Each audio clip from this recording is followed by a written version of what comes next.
Assalamualaikum warahmatullahi wabarakatuh. Halo guys, kembali lagi bersama saya Bung Heri. Nah, kali ini kita akan bahas ya salah satu bukti lagi bahwa Yesus bukan Tuhan. Itu ada di Yohanes pasal 5 ayat 30 ya.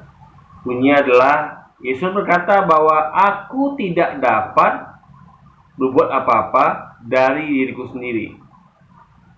Nah, artinya ini kita bicara mengenai kita analogian gitu gini ya. Kayak manusia ya. Manusia itu kalau saya atau manusia dewasa itu bisa melakukan banyak hal sendiri, kecuali mungkin ada beberapa hal yang nggak bisa dilakukan sendiri ya, kayak misalnya mengangkat sesuatu yang berat yang harus diangkat oleh lebih dari satu orang gitu kan, atau misalnya kayak melakukan sesuatu yang ya kita nggak punya kalian itu, misalnya kita kayak bawa mobil ya kan, saya nggak bisa bawa mobil, sehingga kita butuh supir gitu kan untuk membawa mobil gitu, untuk menyupiri kita itu, menyupiri saya gitu misalnya kan. Nah, tapi banyak hal yang bisa lakukan sendiri, misalnya saya bisa pakai baju sendiri, bisa masak sendiri, bisa mandi sendiri gitu kan. Ya bisa jalan sendiri dan bisa naik motor sendiri dan apapun itu ya. Tapi kalau dikatakan bahwa tidak dapat melakukan apa-apa dari diri sendiri, itu sama seperti analogi kayak anak kecil ya. Anak kecil yang mana memang nggak bisa buat apa-apa dari diri sendiri gitu. Ini betul-betul anak anak bayi lah ibaratnya guys ya. Karena kalau kalau kita bicara tingkatan balita ya, itu balita tuh masih bisa lah, misalnya anak balita tuh masih bisa lah mungkin pakai baju sendiri, pakai sepatu sendiri, makan sendiri, masih bisa anak balita. Tapi kalau anak bayi itu memang yang tidak bisa buat apa-apa ya dari dia sendiri, jadi betul-betul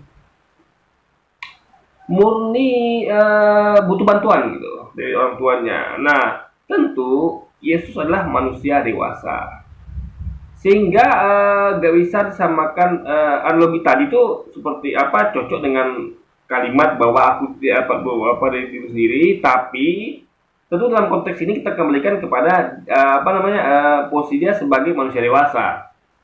Nah, berarti kalau normalnya kalau kita ngomong tidak dapat buat apa dari diri sendiri itu adalah anak bayi ya, bukan balita, tapi anak bayi. Berarti di atas anak bayi adalah ada balita, ada kanak-kanak, ada remaja, dia bilang manusia dewasa. Tentu manusia dewasanya adalah tentu sedewasa apapun manusia, tentu dia tetap tidak dapat beberapa diri sendiri, dalam artian nggak semuanya dia bisa. Ada beberapa hal yang dia nggak bisa, meskipun dia sudah dewasa sekalipun, bahkan tua sekalipun ya. Karena manusia itu punya keterbatasan, dia tidak dapat berbuat semuanya. Ada beberapa hal yang dia bisa lakukan, tapi kalau tidak dapat berbuat apa-apa, diri sendiri itu maksudnya adalah ke anak bayi. Betul-betul apa-apa pun tidak bisa gitu guys. Nah, cuman karena Yesus adalah manusia dewasa ya, dia kita naikkan sedikit apanya guys, tingkatannya. Paham ya? Logika berpikirnya. Jadi ini bukanlah ngomong tentang kayak hal remeh-temeh kayak pakai baju sendiri, kayak makan sendiri yang nggak bisa lakukan anak-anak bayi. Tapi ini sudah karena Yesus kan manusia dewasa. Berarti apa yang lebih daripada manusia biasa? Berarti ada suatu hal yang ajaib, yang mujizat itu, yang miracle gitu kan, satu keajaiban. Jadi kalau manusia dewasa itu kan manusia yang hampir semuanya bisa gitu dilakukan sendiri. Itu hal-hal yang dia nggak punya skillnya. Misalnya kalau orang nggak bisa masak tuh harus dibantuin tuh masak. Orang nggak bisa angkat barang yang berat, yang perlu berat dia butuh bantuan temannya gitu kan. Atau hal-hal yang dia minta perlu bantuan orang lain lah gitu kan. Nah, jadi ya karena manusia dewasa, dari situ masuk manusia dewasa ya kan, itu hampir mampu lakukan segala hal, kecuali hal-hal yang nggak bisa, nggak punya skillnya. Tentu ini pastilah ngomong tentang hal-hal yang mukjizat. Ada sesuatu yang nggak lazim dilakukan oleh manusia dewasa gitu. Sesuatu yang kalau kita ngomong misalnya nggak bisa nyetir, oke, manusia bisa nyetir. Kalau ada yang nggak bisa masak, oke, ada bisa masak. Tapi ada yang manusia dewasa itu memang nggak bisa lakukan sama sekali, siapapun dia, paham ya? Sama kayak bayi itu melakukan apapun nggak bisa gitu guys, ya kan? Siapapun bayinya gitu. Ya, bayi manapun itu tidak bisa melakukan sesuatu yang yang apa kayak contoh kayak pakai baju sendiri nggak bisa bayi. Ya, kalau ada bayi bisa gitu itu namanya mukjizat atau miracle. Nah, tentu Yesus sebagai manusia biasa berarti melakukan sesuatu yang mukjizat.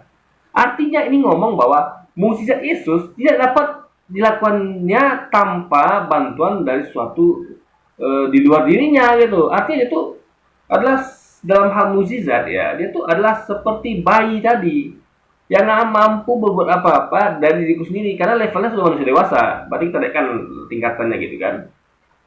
Jadi sekali lagi kalau bayi itu di atas bayi kan levelnya kanak-kanak ya sampai dewasa itu ya levelnya dari nggak bisa apa-apa sama sekali hingga bisa pakai baju sendiri atau nyetir sendiri atau apapun itu ya. Tapi Yesus tuh betul-betul manusia dewasa sehingga tingkatan dinaikkan lagi guys. Sekali lagi saya ulang ya biar paham nih. Jadi mukjizat levelnya. Jadi ini pengen ngomong tentang mukjizat yang Yesus lakukan itu nggak bisa dilakukan tanpa bantuan sesuatu di luar dirinya. Itulah Tuhannya gitu kan. Ini dialami semua nabi karena Musa juga begitu. Musa, Nabi Muhammad, Ibrahim, ya kan, dan lain sebagainya itu nggak bisa buat apa-apa dari mereka sendiri untuk hal-hal yang nggak mampu dilakukan oleh manusia dewasa seperti belah lautan, buah tongkat lihat ular, buat burung kita lihat, hidupkan orang mati. Itu adalah sesuatu yang nggak bisa dilakukan oleh manusia dewasa siapapun dia orangnya. Kalau ada yang bisa kayak mereka ini, berarti mereka namanya adalah mukjizat dan itu tidak dapat dibuat Yesus dari diri sendiri gitu. Nah, itu bukti bahwa dia bukan Tuhan. Nah, lalu aku menghakimi sesuai dengan apa yang kudengar dan penghakimanku adil. Nah, ini artinya dia tidaklah menghakimi apa yang dia dengar. Jadi dia tuh menghakimi berdasarkan apa dia dengar gitu. Dan penghakimanku adil. Jadi kenapa penghakimannya adil? Karena dia menghakimi sesuai dengan apa yang dia dengar. Jadi dia tuh menjalankan perintah. Jadi sama seperti Yesus ini kalau kita analogikan dalam dunia pengadilan ya, dia ini seperti bukan hakim, ya, bukan hakim, tapi lebih tepat lebih tepat dianalogikan seperti apa ya? Ya petugas pengadilan lah. Misalnya kata hakim kan, hakim memutuskan nih orang ini bersalah ya, penjara 15 tahun. Nah, lalu ada yang petugas pengadilan itu yang membawa orang ini ke penjara. Nah itu jadi penghakiman orang ini adil karena berdasarkan putusan hakim gitu guys. Jadi melaksanakan putusan hakim gitu kan. Berarti menghakimi dalam konteks bukan dia sebenarnya yang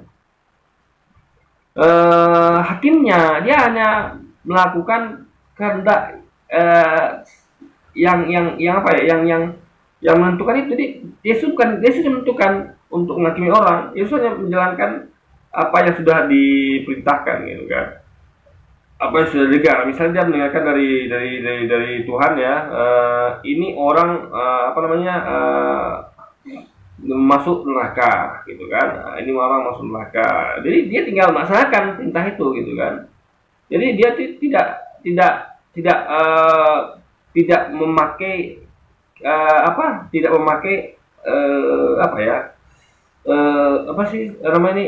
memakai indera dia sendiri gitu. Dia tidak memakai mata dia, nggak memakai apa yang dia lihat lah gitu kan, atau dia apa dia dengar di sumbernya objek ini, tapi dia sesuatu yang punya kuasa untuk menghakimi gitu kan. Jadi ini menjadi bukti bahwa sebenarnya Yesus tuh menghakimi itu dalam artian bukan dia punya kuasa menghakimi, karena itu dia tuh adalah pelaksana dari putusan hakim. Jadi ketika dia menghakimi seseorang itu berdasarkan dari keputusan hakim. Ini bukan dia memutuskan. Jadi dia melaksanakan apa yang didengar dia. Itu menjadi jadi kalau Anda mengerti ya, ketika kita menghakimi ini adalah bukan posisi hakim. Jadi dia tuh hanya melaksanakan ya apa yang didengar dari hakim gitu. Makanya penghakimannya adil. Karena bukan dari dia sendiri, tapi dari apa yang dia dengar. Karena yang memberi perintah itulah yang maha adil gitu kan. Jadi bukan Yesus yang adil ya, bukan Yesus yang adil, tapi dia menjadi adil karena dia mendengar dan menghakimi sesuai dengan apa yang dia dengar. Dia tuh hanya menjalankan perintah keputusan dari yang menghakimi itu gitu. Jadi menghakimi Yesus itu beda dengan menghakiminya yang memerintahkan dia. Jadi keputusan itu mutlak di tangan yang menghakimi yang dia dengar penghakiman itu. Yang dia dengar perintah untuk menghakimi itu. Dia hanya melaksanakan perintah dari yang menghakimi tersebut gitu kan. Nah, sebab aku tidak menuruti kehendak aku sendiri, melainkan kehendak Dia yang mengutus aku. Jadi jelas, Yesus tuh punya kehendak, tapi tidak dia turutin. Tapi dia menuruti kehendak dia ngutus aku. Artinya apapun yang tindak tanduk Yesus di dunia ini ya, itu bukanlah kehendak dia, tapi kehendak dia tuh hanya menjalankan kehendak dia yang ngutus aku. Siapa itu? Ya Tuhannya. Tuhannya punya kehendak. Tuhan mengutus Yesus dan Yesus melaksanakan perintah itu. Jadi dia tuh hanya seorang nabi yang patuh pada kehendak Tuhannya yang mengutus dia, guys. Jadi ini sekali bukti bahwa Yesus bukan Tuhan. Oke, jadi mungkin sekian dulu aja video kita kali ini, guys. Sampai jumpa lagi di video-video selanjutnya. Wassalamualaikum warahmatullahi wabarakatuh, guys.